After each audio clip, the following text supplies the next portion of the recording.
Welcome, Scarlett.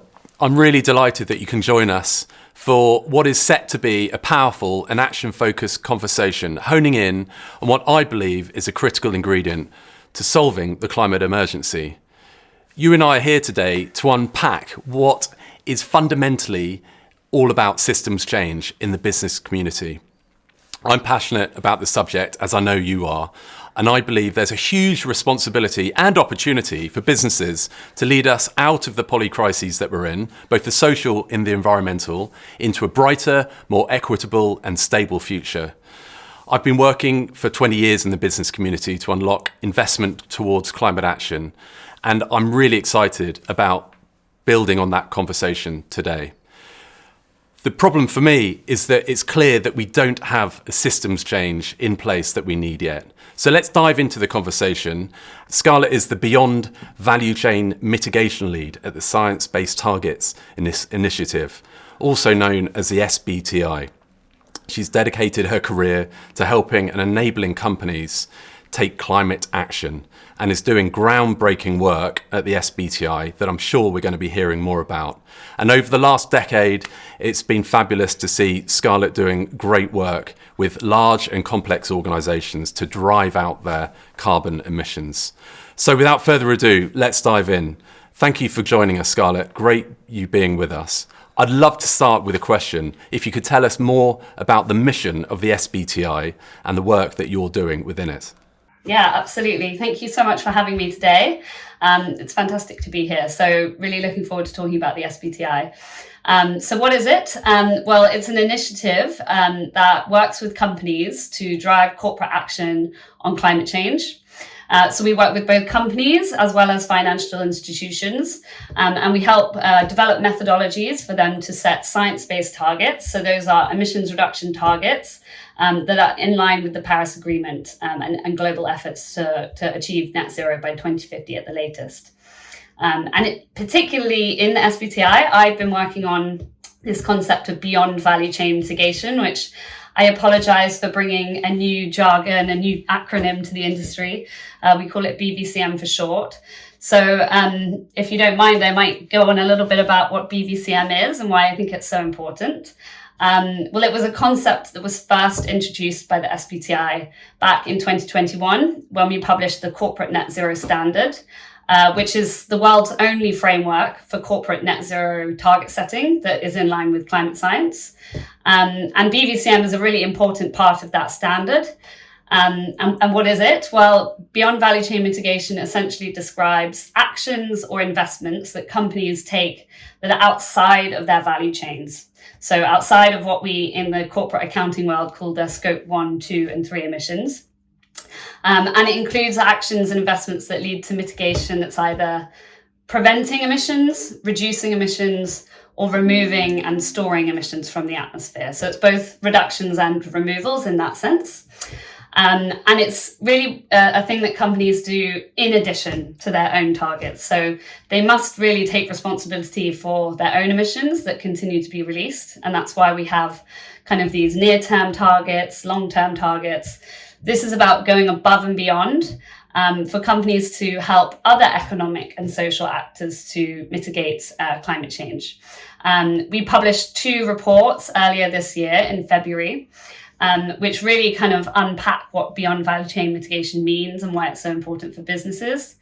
There were 2 reports, as I mentioned. The first one, which if you're from a company, this is probably the one for you to take a look at.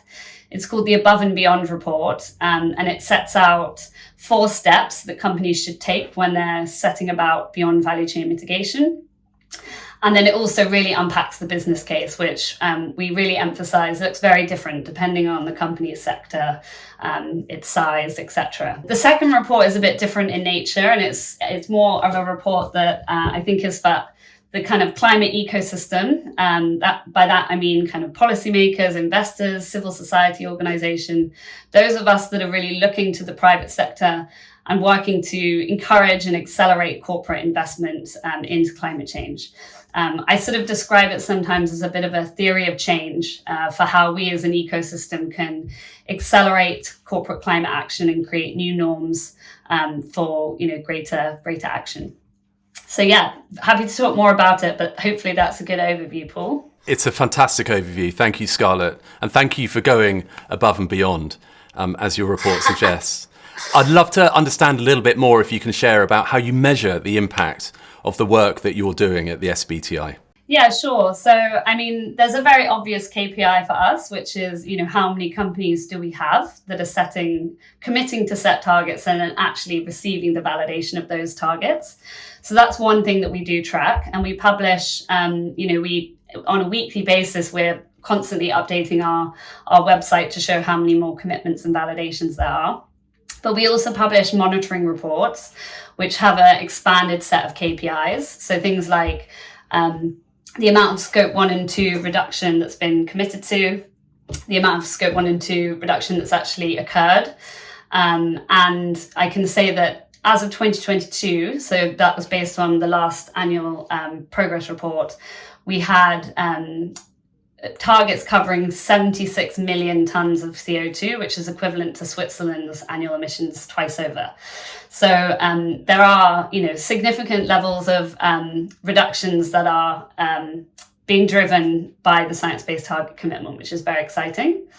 And I think the numbers are always changing, but it was, I know that we've doubled the number of companies that were validated between 2023 and 2022. So we're seeing exponential growth in that number, which is really, really exciting. Maybe just kind of other ways to think about how we measure our impact. And sometimes this is more internal, and it's really when we're reflecting on our own theory of change. Because of course the number of commitments is important, and actually the number of emissions reductions that we're seeing as a result. But, also we definitely see our role in creating a tipping point, and we've talked about this as our theory of change in the past. So we're really looking to create a critical mass of companies that will adopt SBTI targets across sectors, across geographies. And the theory there is that, once that critical mass is reached, that you accelerate adoption in kind of an S-curve type growth. And I think, it remains to be seen whether that tipping point will happen. But it's certainly a good target for us to be aiming as that sort of critical mass. And I also think it then, really importantly, once you get that critical mass, that's when you start to see policymakers recognizing that they can, there is desire from the business community for stronger regulation. And I think that's really what we're all after. We're not going to get to net zero off the back of voluntary initiatives. We really need a progressive policy landscape that is kind of creating a level playing field for businesses. So I think, we definitely see our role as a voluntary initiative, but we also need to think longer term to the policy that's needed.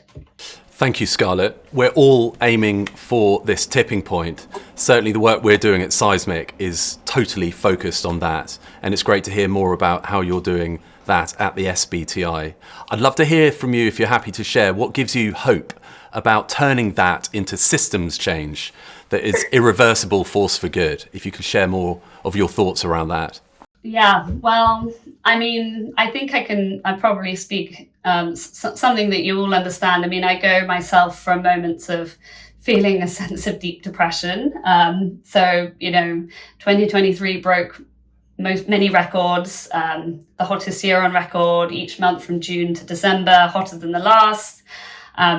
We're getting very close to 1.5 degrees, hundreds of millions of people experiencing extreme heat. So there are many reasons to feel a bit overwhelmed, and I, for one, do. But at the same time, there are good news stories, and we are seeing some really exciting trends that suggest that, we are close to some of these more positive tipping points. I myself have done a lot of work on positive tipping points in the past, but there was a paper I was reading just last week by the Rocky Mountain Institute that was showing that renewables have exceeded 80% of new power capacities in 2023. EVs are approaching 1 in 5 car sales. Grid battery storage deployment is around tripling. The Amazon forest loss has declined by half. And, people suggesting that maybe for the first time in 2024, we are going to see emissions falling because of clean energy outpacing fossil fuels. So we really could be at this brink of a tipping point, which is very exciting. And I think, once some of these kind of climate solutions reach cost parity with fossil fuels, that's when you start to have like exponential scale, because you don't have that price as the kind of key barrier. Similarly, even in terms of climate finance, there was a near doubling of climate finance from 2020 to 2021, 2022. So action is really happening, and it's very, very exciting. But yeah, I mean, it's not a case, I think, we've got to look at the bad and we've got to look at the good, and we have to be hopeful because, as I say, kind of a depressive mindset leads to inertia. But just because technologies are coming down in cost doesn't mean that we can kick back and relax. We have a very narrow window of opportunity, and the private sector has just an absolutely massive role to play in that, because of its leverage, its ability to, direct finance, etc. So this really is an extremely important time for the private sector to start to, put their money into this and to essentially avoid the damages that we are on the brink of because of climate change. Thank you, Scarlett. You paint a very realistic picture of where we stand today, but you also bring inspiration and optimism to help us lead us to where we need to be. You're very well experienced in pressing the right buttons in big corporates to persuade leaders to go above and beyond where they have been and go beyond the status quo. Could you share with us what those buttons are and what the best way for organizations to actually turn those opportunities into reality in a very corporate setting? Yeah, I think maybe I'll start with profitability because, maybe it's the mother tongue of many corporate decision makers. So, the costs of addressing the climate crisis are large, they're significant, but they are a fraction of the costs associated with the damage as a result of climate change. And for example, I authored a report back in 2019 about food system transformation. And we were very conscious of really making the economic argument and not just sort of focusing on all the fantastic benefits from biodiversity, healthy people, etc. So, we were able to show that at less than 0.5% of GDP, we could actually pay for the transformation of food systems and deliver, close to 5 trillion a year in new business opportunities. So it was very important for us that we made that kind of big economic case. And I think there are many reports and analyses that do that well. I think maybe we need more of them that are on a sector level. So, or even specifically for businesses, because I know, when a business is looking at the cost that they have to shift their fleet to electric vehicles, it's a significant investment for some of these companies. I think we need more tools for those companies to be able to understand what the kind of cost of inaction is. So yes, it looks like a big number, but it's actually not that big in comparison to the sort of supply chain disruptions that they might face as a result of climate change. So I think that kind of profitability angle, return on investment, is really, really important. But I've also witnessed many times making the economic case. I mean, Lord Nicholas Stern wrote the Stern Review in 2006, which made a pretty stark case that it was cheaper to act now. And, we're almost 2 decades on from that. So the economic case is not sufficient. So I think there are some other things. And I think peer pressure is one. And I think, certainly when I was, 10 years ago, when I was first helping companies to set science-based targets, that was a really key thing. A lot of these leaders they were competing for employees, for investors, for customers in their within their sector, and having a science-based target and being able to demonstrate climate leadership was very important to them. So I think peer pressure is key. And then I've got 2 more. One is legacy. So this is more about the hearts, maybe, as opposed to the hearts and minds. many CEOs are older, they might have grandchildren, and they're looking at kind of what they want their legacy to be, when they finish their career. Do they want it to be that they returned all of this money to shareholders? I'm sure that's part of it, but also they want to be able to tell their grandchildren that they played a part in accomplishing, in driving action towards the global goals. So I think legacy is really, really important. And so we can never just focus on the economics. We also have to bring the hearts into this. And then the last one would be around actionability. So we can all read these very complicated reports about system change, and it's so complicated. And the complexity of it all can lead to inertia and apathy. And so I think there's a really important role for us and as the climate community to essentially give roadmaps for companies, to show a clear path, to simplify what they need to do in order to, accelerate change, essentially. So what were they? Profitability, peer pressure, legacy, and actionability. Thank you for sharing, Scarlett. There's a lot in there. Finally, could you share with us your thoughts between the interconnectedness between climate action and peace?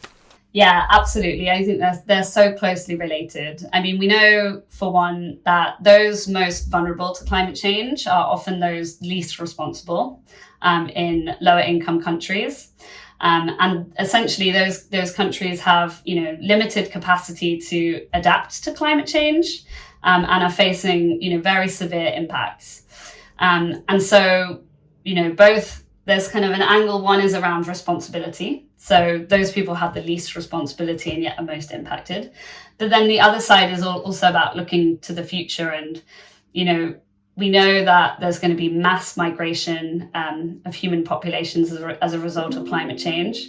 And so, it really is kind of about preventative, taking action on climate change today is essentially about building peace for the future. I'm somebody that, thinks a lot about climate justice. And I mentioned the work that I've been doing on beyond value chain mitigation before. And we actually put climate justice as one of the 4 principles of beyond value chain mitigation, and essentially trying to direct companies to make investments that will support a just transition, channel finance to those struggling to adapt. Because, as I say, this is all about looking to the future and building a net zero future, but also an equitable, peaceful future. Absolutely. I think that's a great way to round off. Scarlett, thank you so much for your time and your insights and your wisdom today. All the best with your future work. And thank you so much for participating in Climate Action Live. Thank you very much, Paul. It's been great to be here. And thank you to everybody who's listening.